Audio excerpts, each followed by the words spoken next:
Hello YouTube. Today I'm going to show you how to wire up that LED light bar. That is a 50-inch curved, but this should be the same for anything from a 40-inch to a 52-inch or smaller. Up to you. But I'm going to show you guys the wiring kit, the process, the modifications that you got to do to it sometimes to get that installed and wired up to turn on and off from the inside. So when I started off, got one of these kits online. These come for 2 lights. They originally come set up for a pair of lights like those. On the kit, if you notice,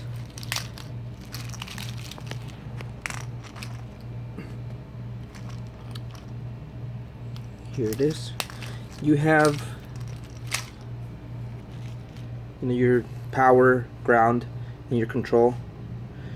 Then you run to the fog lights. So this would be the 1, and that would be your second one. So what I did on this other wiring kit that I put on the truck, I haven't put it on there yet. I'm gonna walk you guys through the steps, but I already did a few things. The first thing I did, I canceled off this one because I want the full length, and this, you could tape this up or cap it off or do whatever you want, but I just want that cable to look clean, just because I'll show you in a minute why. But you could either just cut it off and then but connect it back together like I did. So I already ran on my wiring kit, the one I'm using for this truck. See, that's the cable. I already cut it and I butted it together. And I ran it through the side of the fender on the inside, right here, and I'm running it up the pillar, up that way, up onto that harness. A lot of people drill holes on top of their cab to run this cable through. I'm not gonna do that. I don't want any holes on top of my roof, mainly because for weather reasons. I don't want any water. Even if you seal it right, if you ever have to take that light off, you're gonna end up with a hole inside on top of your cab, and it's just not nice. So what I did, I'm gonna run it alongst the inside of the molding. I did my brackets. I haven't put that bolt on there yet. I know, it's been lazy. Okay, so this is the end of the cable. I'm not gonna put these connectors on it. I'm just gonna connect it straight through, and then I'm gonna use some heat shrink tubing to seal that in weather tight. That way no water gets in here. But I'm gonna run them straight in the inside of that molding. I already tested it and it covers really good, so you can't see it. As a matter of fact, see, it's already running inside here. See how it's pulled out right there? So I'm gonna run it in like that, and then I could care less if you have that wiring. I'll just put a zip tie right here, lock that in place, hold it from moving around. But it's actually very well protected inside there. It might look a little ugly if you see this cable kind of like coming out like that, but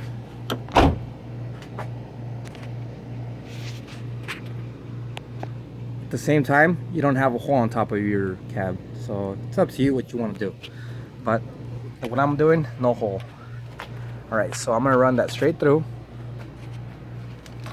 The kit already comes with all of this pre-wired.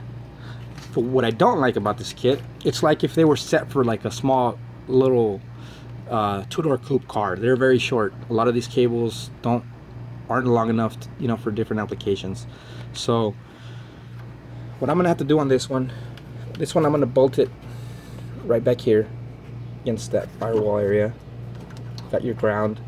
I'm gonna have to extend this power cable. I'm gonna make it longer. I got some 12 gauge right here. So I'm gonna run it alongst the inside of the fender, up across this way, and connect it right into my battery. Also, what comes out of that harness area is this white control. This is, I mean, the white cable. This leads to this right here. This little plug. I don't know if a lot of you have already installed fog lights, but this is pretty nifty kit. Like you could make your own kit using parts from the hardware store or the auto parts store, and use your own switches that they sell there. But I mean, some of those switch prices are ridiculous. I've been to some of the local car parts, and just one switch is like $7, so it's not worth it. This kit right here, I think I got it online. Paid $20 for everything. Actually, no, I think I paid less. I think I paid like $14. Got it on Amazon. And it already comes with a switch. This I do not like this though. It just seems cheap to me, but it comes in the kit and it's useful. I'm sure it's gonna burn out pretty fast, so I'll probably go on eBay or Amazon and order a heavy-duty one.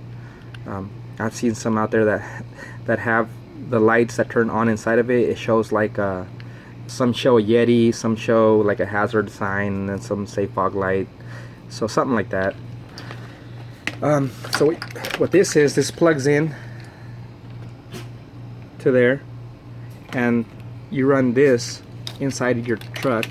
However you could fit it in there. If you have a hole already, if you have a sound system like I had on this truck, it already has a hole in there. I'll find that hole, pass this cable through it, and then I'll just either tape up or zip tie this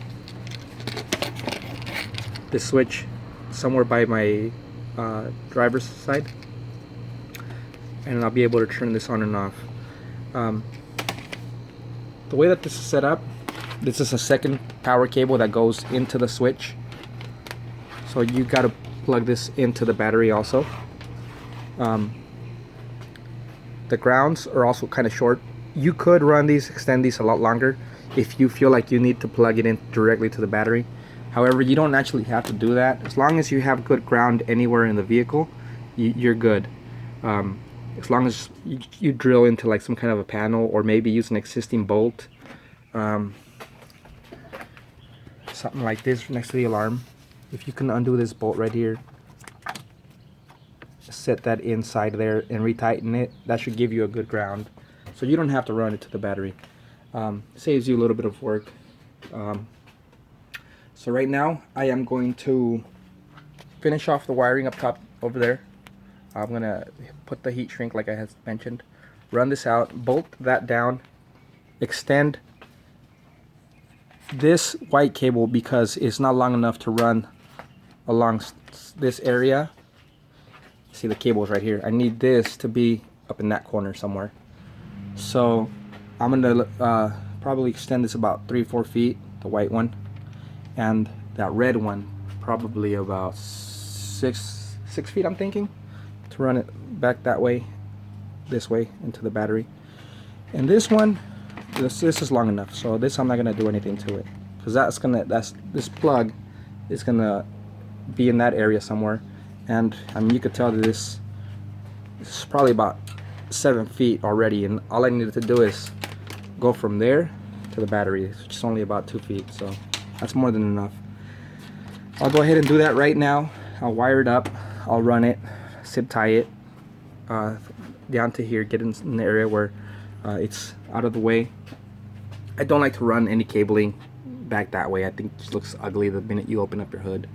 Even though, I mean, I got some cabling all around here, but it just looks a little bit cleaner when you bring it out this way. It hides it a little bit better. So I'll go do that, and then I'll start the video back up. All right, I'm back. Okay, so this is what I did so far. Went ahead and connected these two cables right here. See, I'm using the heat shrink.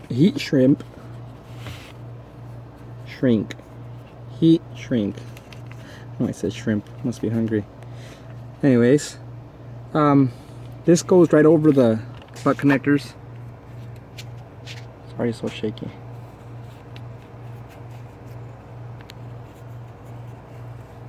Just like that. Set them in the center. And then the reason why they're called heat shrink is because all you do is you light them on fire.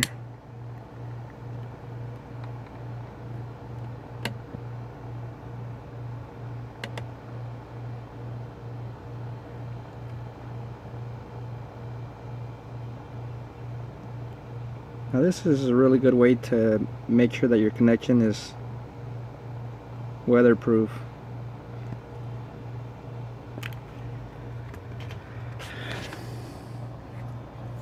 Stuff like it shrinks when you heat it up, and it makes a seal. Seals everything. Keeps the weather out, keeps the water out.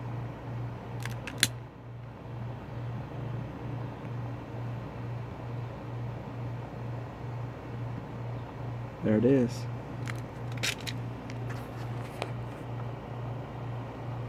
Okay, you see the butt connectors in the middle. Let me put this back on.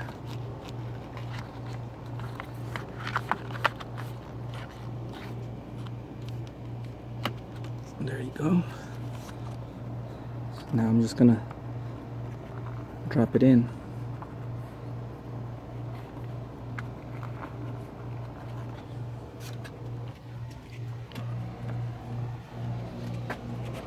Let me go on this side.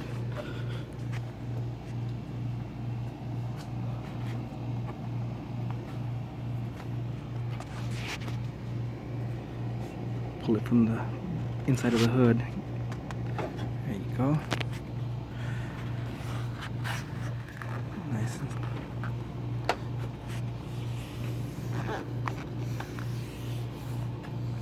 That'll mold. Eventually it'll seal all the way down. Once you close the door, it makes a really good seal.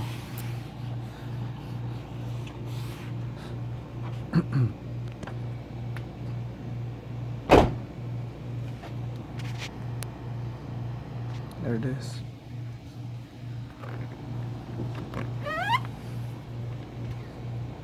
So I mean, you don't have to put any holes up here.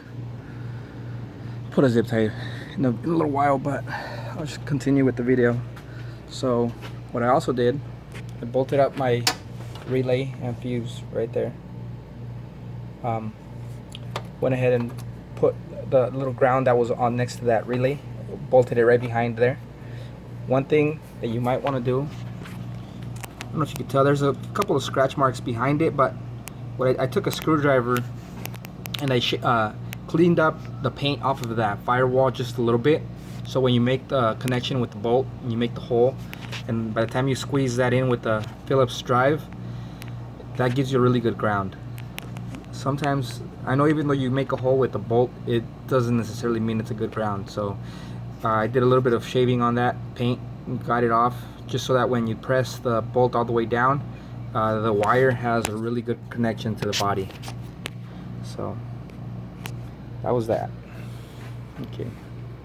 Then I went ahead and extended that red cable, put 12 gauge right here, ran it. Now it's taped up right now just because I'm gonna add some of this stuff right here. It's easier to do that when you tape it up, because then you can just run it alongside without having to seam every single area. This has a slit right through it, and then it covers really nice. But I went and extended it. Then I made my extension of the white cable right here. Butt connectors are back here. You can tell it's white and now it's black. So I ran that. The black one. This is the one that goes to the control. And it goes in. On Chevys, there's this big round circle for the right in there where all the cabling goes in. Those, you pop that grommet out, and you have a lot of space to be transferring cables over from the engine compartment to the inside of the cab. That's what I use for my sound system, for my TVs, for my DVD, PlayStation that I had on here.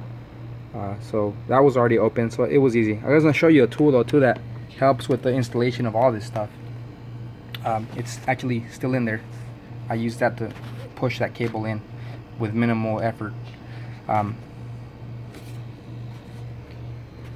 ahead and show you where it's at.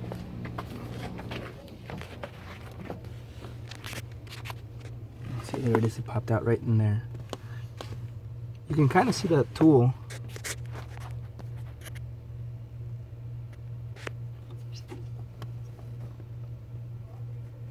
It's got little hooks. So it's like a little hand, a little arm that expands and then it pushes. It's really long. So I'm gonna release it and pull it out so you can see what it looks like. If you want to do a lot of installations, sound systems, TVs, audio, video, fog lights, neon light kits, anything like that, you definitely want this tool.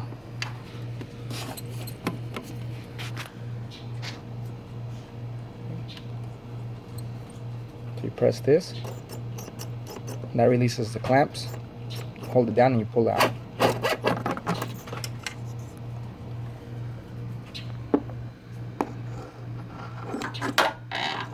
So grabs, you release, it crimps.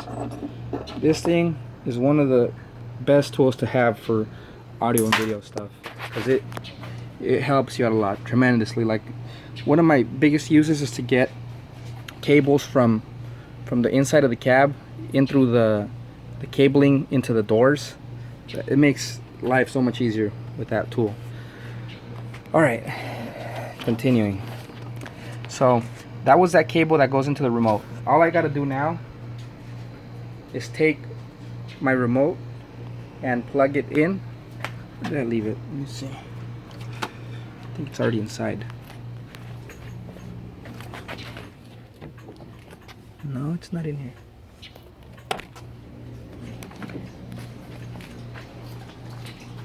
Oh, here it is. Oh, by the way, here's the heat shrink. Comes in a lot of different colors. You can buy just a single size and color, but I have a whole kit since I do a lot of wiring. This stuff up, you just heat it up and it shrinks. Just makes a seal. Looks a lot better when you're installing wiring. It's a lot more professional, and also it helps the cables from eventually pulling out of the connector also. So that's something that you must have. Alright. So for the inside, that's pretty much, we're pretty much done. Oh, when my truck's a mess. It's my work truck right now, so I don't take much care of it. I'm gonna redo a sound system in here again, like I had before. I'm gonna do a center console with an integrated speaker, iPad, molding, a bunch of stuff. I'll pull a video of that eventually, but this is what I have now. All I gotta do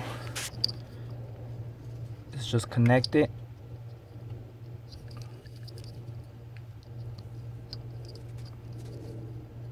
Better, easier said than done, at least with one hand. There we go. Connect that. Probably run the cable under the dash somewhere. I'm not sure where I want this, but you know, want to set it somewhere probably low. I'm not sure. Don't want to make any holes on my dash. I'm gonna make like a switch plate for that center console where I'll have all my wiring, but I'll get to that soon enough. Okay, so we have this is done. No more inside the cab at all. Okay, I don't know if I showed you already, but that positive, the ground cable that came out of that switch, I went ahead and used this nut, pulled it out just a little bit so I could squeeze in the connector, and it's one like this, but on a ground cable, so it's black. So I slid that right behind it and tightened it up, so that's got some good ground. All there is left in this installation is to install both of these, my positive. So I got tons of connections here. A lot of these power my other fog lights, some of my TVs inside. Currently I have 5 TVs in there. I used to have 9 of them, but stopped the audio and video a long time ago, but I'm thinking of picking it back up. Okay, anyways, so bolt those up right in there. I'm gonna go see if I can find that material. This, I don't know what it's called. It's just like protectant or something. It protects the cables from rubbing against the frame. I'm gonna see if I can find it in my shed. If I can't, then I'm just gonna have to zip tie all those cables in, hide them along the, see, probably tape them up like this one. Bolt that up and I should be good. So bear with me, it'll be a few more minutes. Alright, so I did find the box. It's a little bit smaller than I remember, but it'll work. So this is what you do. Remember how I was mentioning to tape that up like that? Okay, so you run this, you snap it in, and then you always helps to run at least one line of tape around it, some electrical tape. Then all you do, let me see if I can, I'm gonna try to get this with one hand. Give me 1 second. Oh, that's not helping.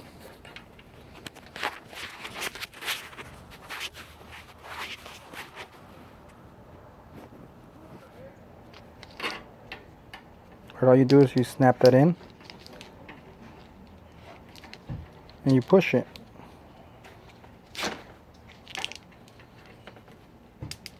I can't even tell if I'm getting into the camera. I'm trying to, there it is.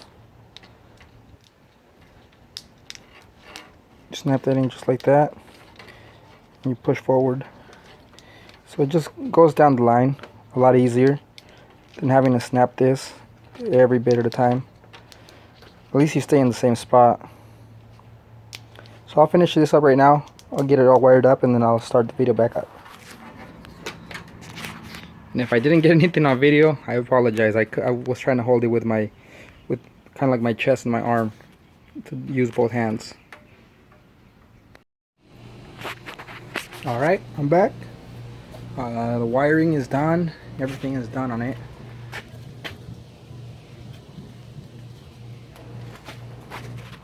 So relays and the fuse, ran the cable all the way down through here, up this way, comes out right here, divided it out to the cab, up that way, along that set of cables, came in here, the two positives right there, and then the switch goes inside the cab. So that's it. Let me shut this down. Turn it on. I'm not gonna set it up yet in here, just because I don't want to drill any holes anywhere. I had my panels custom painted a while back, so they need to be polished back up, but it's black. I don't want to put any holes on that. It's real dirty right now. So once I have my center console done, I'll bolt them up in that area. But one thing to notice, it lights up red when it's off. You can actually see the off and on. So off, green for on. So right now it's off. You can kind of see by my gazebo. On, off. So I'll leave it on. Let's go see. It looks. Yeah. Can't really even. Well, you can see that it's on. I'm gonna have to shoot a video at nighttime, before and after. I believe this is a 30,000 lumens. I will confirm that with the seller, but I believe that's what it was. That's it. So let's recap real quick with this other one, just so you guys remember exactly what goes where. So on this harness, basically everything that's red is power. So you want to make sure that you have a good clean battery source for every red cable. You can run it wherever you want. I ran it, you know, in those areas just because I've ran cables there before. One of the cables that was there, it's been sitting there for 4 years. So, and it's not even covered up with like with that heat, with that stuff right there.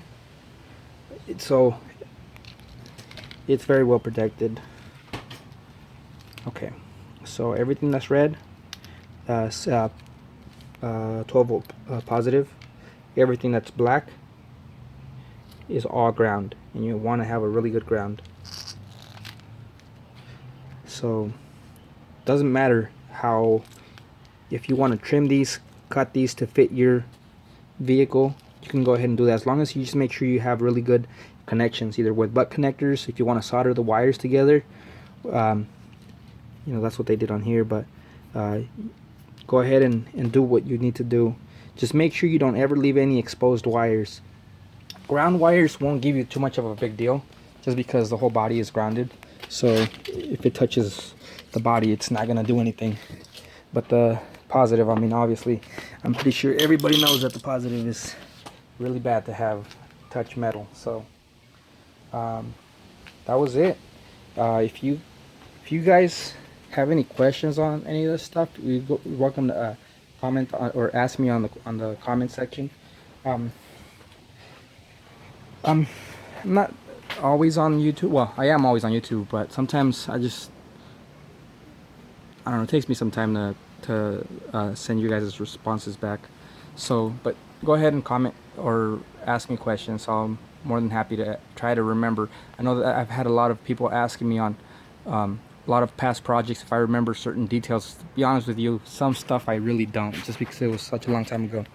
But I will generally help you or try to figure out what's the easiest for you to do. I did make a couple more. Well, you might have seen these before on the other, for my hitches, my hitch covers. This is my most recent one. I'm gonna do a YouTube video on this one on its own, and then I'm gonna have it powder coated. But I got those girls there. The AK-47, I don't know if you guys have already seen that one, but this one is a little bit small, so I'm thinking I might make a bigger one of these girls and have 2 of these side by side. But that's the most recent one that I made right here. I wasn't sure. I just marked that. I wasn't sure if I'm gonna cut. I don't think I'm gonna cut that out. I'm just gonna leave it solid. But Central California, since I am in the Central Valley, that's just a weld mark. But when I did that, so I can bolt it up to my truck. And that is a California bear.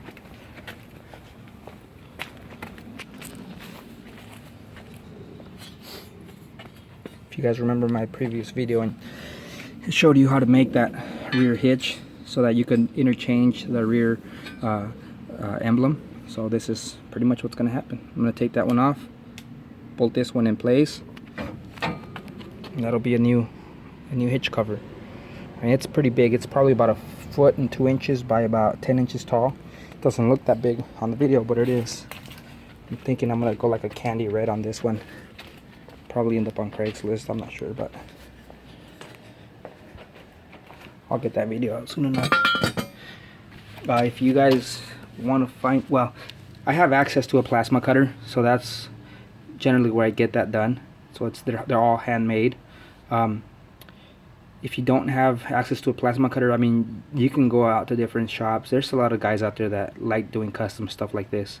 You know, you can have this done, and then you could take care of the rest of the work, sanding it, welding some parts on it, taking it to the powder coat, or if you know somebody that does paint, they can paint that stuff up. And they look pretty awesome once they're on your truck.